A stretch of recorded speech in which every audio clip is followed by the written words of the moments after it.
So, we're finally here. I knew I'd have to tackle this eventually. My thoughts on this game specifically have kinda been a roller coaster. Honestly, despite how much time has passed, I'm not super positive if I have everything fully solidified yet. To give a brief history for those who aren't aware, my reaction to this game's announcement was very positive, but as time did its nasty deed of moving forward, my thoughts slowly started to change. And by change, I mean plummet on a downward spiral. Thankfully, we got a demo, which did level the playing field a little bit, but where do I stand now that it isn't February anymore? Specifically, it's nearly August, and the game has almost been out for half a year. Do I love it or hate it? Or am I one of those weirdos, those freaks that doesn't land on an extreme? The answer is yes, I'm one of those freaks. If you're also one of those quote-unquote freaks, you're not a freak first of all, but even if you aren't, please feel free to give the video a like and ring the notification bell after subscribing if you enjoy it. Tell me what your thoughts are on this game in the comments below. Also, if you really want to help me out, you can consider checking out my Patreon in the description. Big thank you to my head-patting Fluffle fans, Fiohazard, Dips Fiora, and remember Miss K says oogada boogada. Thank you guys. Okay, I'm gonna stop whispering now, back to a normal voice. Before even talking about what I like and don't like specifically, I did want to mention that the environment, so to speak, was very harsh for Return Deluxe. Most people were gunning towards the inevitable release of Tears of the Kingdom, but there were people like me that were loving every second of a game that genuinely rivals Forgotten Land as my favorite Switch game. Doesn't beat it, but it comes close. Fire Emblem Engage. If any of you watching are wondering who that Alfred guy is who I never stop fawning over, and will never stop fawning over, I love him, play Engage. And even when Return Deluxe came out, I was still excited for other remakes like Resident Evil 4 and Advance Wars. There were already games like Hi-Fi Rush that were grabbing everybody's attention, and I was needing to learn a speedrun for the Kirby Speedrun Relay Race. It was Kirby Superstar Ultra GCO Hundo, by the way. That was super fun. My point is, for me especially, this was a very bad time for Return Deluxe to come out. I couldn't devote much time to it, and due to some other factors, by that I mean the load screens, which we'll talk about, none of the speedrunning categories for this game really caught my attention either. I figured Magaland Epilogue would, and while I may visit that in the future, as of right now, I haven't had enough interest for speedrunning it. We'll talk about not speedrunning again later, but for that, not really. The game never really had a chance to enrapture me in the same way that other Kirby games did, but would it have even worked if it got that chance? Finally, let's answer that question. For starters, there are a fair amount of quality of life improvements that I appreciate. The run speed has been made faster, you can skip most of the sitting around and watching animation parts, including super abilities, and my favorite part, the quick drop from Triple Deluxe, was added here. That is big for me, as weird as that sounds. I'm sure there are other improvements, but none of them really jumped out to me as a deal breaker.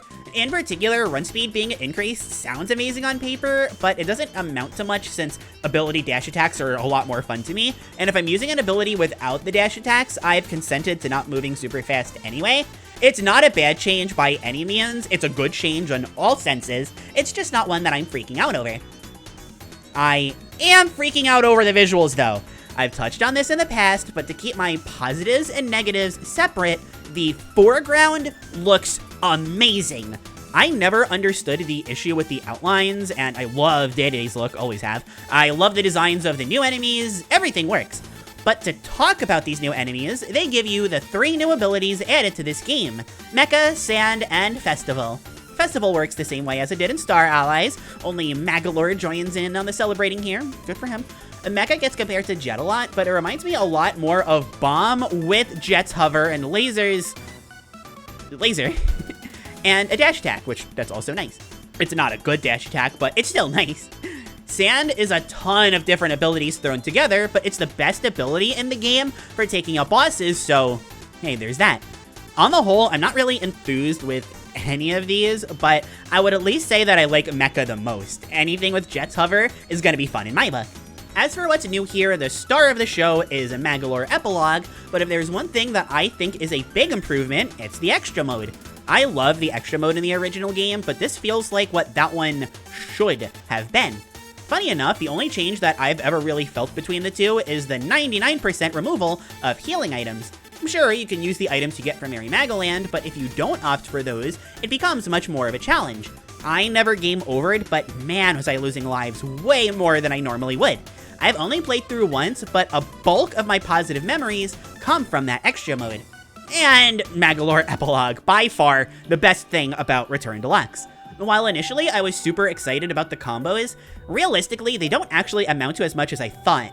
Getting 3 5-hit combos is ultimately the same as getting a 15-hit combo, for example. If I'm wrong about that, please let me know, but what matters to me is that the game ranks you on your combos, which just feels good. I believe it also nets you some more bonus points, but again, I could be wrong on that. Point is, going for all platinums here, while not terribly hard, the ability challenges were way harder. Those are still great. They were still challenging enough, plus playing these levels with the intent of getting platinums while watching Magalore get stronger because of what you're doing, fantastic. I still hate gem apples, but I feel justified knowing that they come from hell. Spoilers, I guess. So this all sounds like a knockout of the park, yeah? Despite everything I was saying before, I mean, Return to Dream Land, already my number 2 favorite Kirby game, and with all of these improvements, have a good shot at number 1, right? Not quite, but before getting into the nitty-gritty, I do want to talk about Merry Magaland, which I've called my least favorite part of the entire game in the past. Then, I made an entire video going over the 100 mission speedrun that I'm going to direct you to for my current thoughts, but if you don't want to watch that full video, you should. Long story short, nothing's really changed, and it should still be my least favorite part of the game, but that speedrun rules, and I love going through it that way. And only that way. Won't touch it with a 10-foot pole otherwise. But, like, if you're talking about going through it that way, it's probably my favorite part of the whole game. It's so weird how Merry Magaland is both my favorite thing about the game and my least favorite thing about it. It's just... video games are weird. But what I haven't warmed up to are the downgrades from the original, which annoy me even more considering that this is a remake and it came out over a decade later than the original. I think I'm fully sold on not liking the load screens. I appreciate the great animation that plays every time there is a load screen, but they could only carry things so much. Like Return to Dream Land on the Wii, you enter a door, bam, next room. Super quick. Return Deluxe, you enter a door, you get the Star Eyes load screen. Look at the pretty stars. Oh, they're so nice. And then you wait a little longer, then you can continue the game. Okay, well maybe complaining like that is selling it a little strong, but it hurts the flow in a similar manner. Return to Dream Land is all about the pacing and the gameplay, like an old school platformer on the Super Nintendo or something, so having load screens like this is just too big of an oof for me. But I know people don't think this is the biggest deal, but it still bothers me like you wouldn't believe. The backgrounds, they frustrate me so much. Some of the backgrounds, in the interest of fairness, do look really neat. Others not so much, but it isn't the actual look of the backgrounds that bothers me. For the most part, some of them do look really bad. It's how the lighting of the foreground characters does not match what's in the back. I still have a hard time looking at this game and actually believing that the characters coexist with the backgrounds. And no, it's not the outlines like a lot of people say for some reason. Outlines have worked wonders for games in the past, and the outline looks really neat here. It helps people differentiate specific objects. It's the lighting of the foreground and the coloring of the background that makes it suffer. Now, I've mentioned this a few times, and some people agree with me, that's very good. Others don't, like I said before, and that's totally fine. What bothers me doesn't have to bother you. What does bother me are the people who say that visuals don't matter and that the gameplay is all that does. I don't want to talk about this too much considering this video is about Return Deluxe, but there's a reason why Nutty Noon is my go-to example. You can really immerse yourself into this game looking at the original, since it feels like Kirby is actually there with the setting sun in the background. You can feel like you're there. And then you look at this garbage in Return Deluxe, and it's like, what am I even looking at? There are other examples. I definitely don't appreciate the people saying I only bring up Nutty Noon because I don't. It's just the easiest. And I'm not going to bring too much attention to it with the script. I'm going to let the footage speak for this one.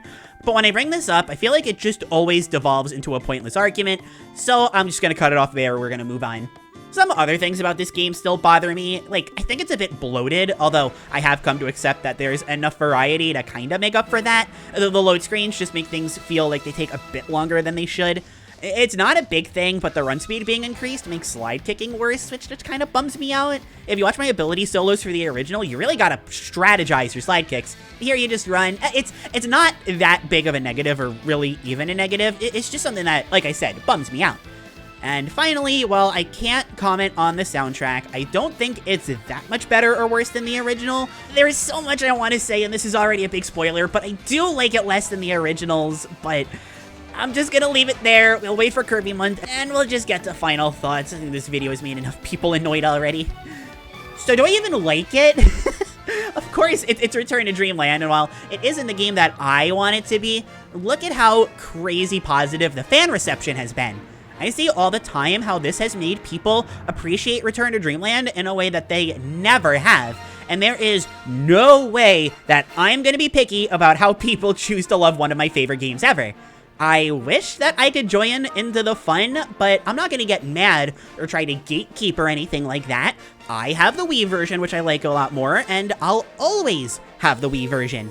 I'll still recommend Return Deluxe as a very accessible version of the game, but by all means, the Wii version is also something that I'd recommend for the reasons that I've mentioned before. Not everybody is going to prefer the stuff that I'm talking about with the original, and who cares? It's fine by me.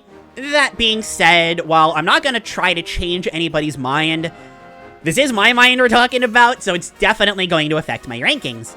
I still rank it fairly high, which may surprise some of you watching, especially channel familiars, because I talk about what bothers me about this game a lot, but at the end of the day, it's still a Return to Dream Land, you know?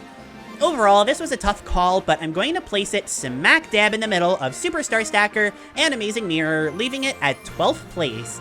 If this wasn't a remake, I would certainly rank it higher, but if there's a remake and we're gonna have multiple issues that hold it back to a point where I prefer the original by a lot, yeah, that's gonna do bad things for me. I still think that this is a wonderful game, just not quite as wonderful as the original for me.